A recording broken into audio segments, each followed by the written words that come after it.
jungle. Sangli Miraj Kupwad शहराच्या विकासासाठी आमदार सुधीरदादा गाडगीळ यांची मुख्यमंत्र्यांची भेट. 547 कोटीच्या निधीची मागणी. सांगली 9 एप्रिल 2026.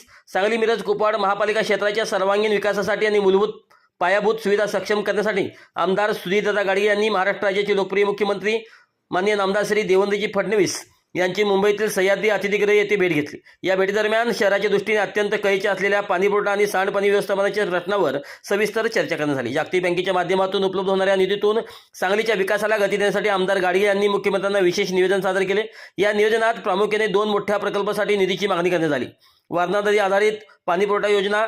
सांगली शहराच्या भविष्यातील पाण्याची गरज लक्षात घेता वारणा नदीवरून पाणी उपलब्ध करून देणाऱ्या योजनेसाठी सुमारे 454 कोटी रुपयाच्या निधीची मागणी करण्यात आली आहे.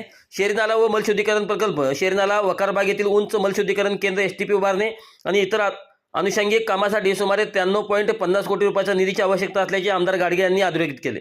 सांगली मिरज कुपवाड शहराचा दीर्घकालीन विकास साधण्यासाठी वारणा पाणीपुरवठा योजना आणि शहरी नाल्याचा प्रश्न मार्गी लावणे अत्यंत आवश्यक आहे. या प्रकल्पामुळे शहराच्या पायाभूत सुविधांचा दर्जा उंचावेल असे मत आमदार सुधीरदादा गाडगीळ यांनी व्यक्त केले.